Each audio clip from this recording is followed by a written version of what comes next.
I Buruseli mu Bubiligi, Perezida Felix Antoine Tshisekedi Tshilombo yongeye guhura n'abaturage ba Repubulika ya Demokarasi ya Kongo baba mu gihugu cy'Ububiligi, ubwo n'aba diaspora bari Buruseli mu Bubiligi, aho baganiye akongera kibasira igihugu cy'u Rwanda ndetse na Perezida Paul Kagame.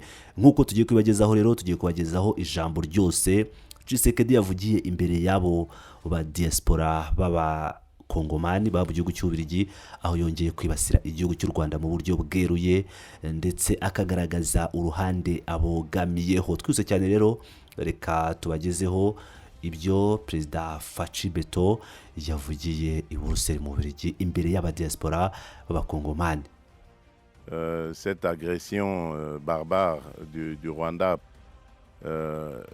quand ils ont entendu parler du fameux deal que nous allons signer avec les États-Unis, qui n'est pas du tout un deal qui consisterait à brader les minerais de la République.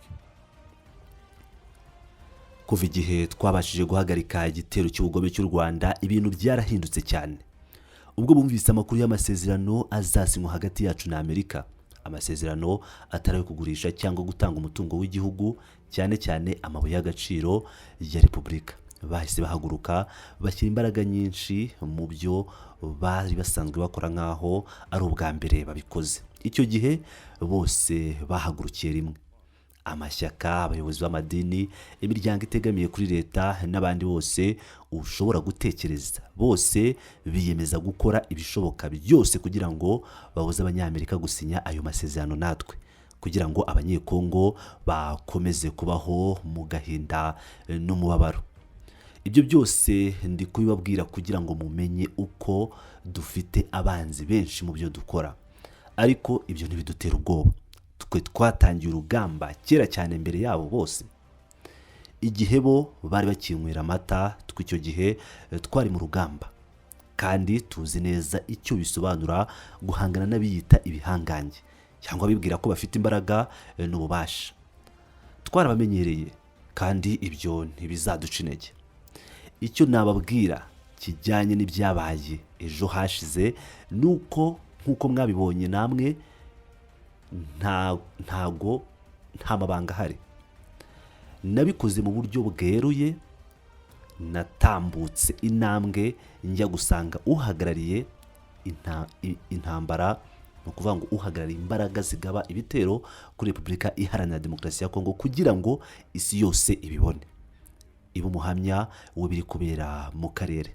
Kuko hashize igihe mu rwego rwa diplomasi habayeho intambara y'amagambo n'inyandiko, nubwo mwese mutabimenya. Abazi bibera mu by'imibanire mpuzamahanga barabizi neza. Hashize igihe kirekire baduhindura twe abagabweho ibitero nk'abashaka intambara, kandi ari twe tugabwaho ibitero. Niyo twirwanaho mu burenganzira bwacu bwo kwirengera, batangiye kutwerekana nk'abantu batifuza amahoro, ahubwo bashaka intambara.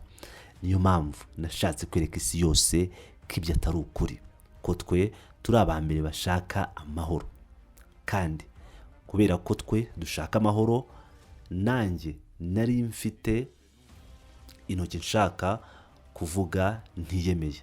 Rero ubwo muvuga ko ari twe twashakaga intambara, ubu ndavuga neza twebwe dushaka amahoro. Subizaho ibyo, kandi mwabibonye mwese uko byagiye bisubizwa. Nibyo ni ukubamenyesha ko twabashije kugaragaza neza abantu bose bari inyuma y'iyo manipulation. Ndababwira kandi ko iyo manipulation yageze no mu gihugu imbere.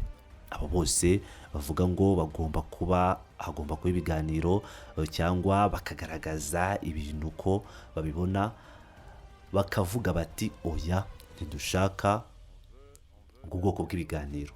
Yego, hari abo bavuga gutyo, bavuga ko badashaka icyo kiganiro, ariko twebwe turashaka ikiganiro hagati y'abakongomani bose bahuriye ku kuba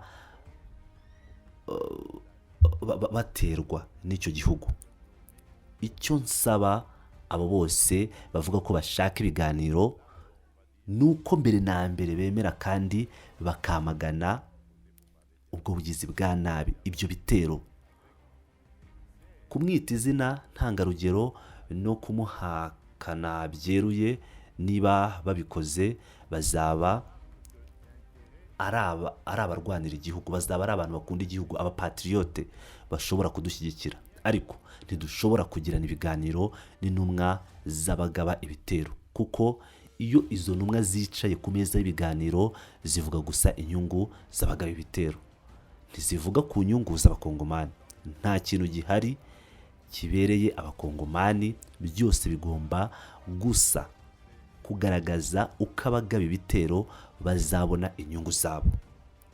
Nabivuze neza, ibyo ntibizongera kubaho keretse niba banshimutse. Baramutse banshimuseho wenda byaba, ariko igihe mbonye ndi muzima, igihe nge nzaba nkiriho, ibyo ntibizongera kubaho, kuko ari byo byatumye tugira ibibazo bikomeza hano.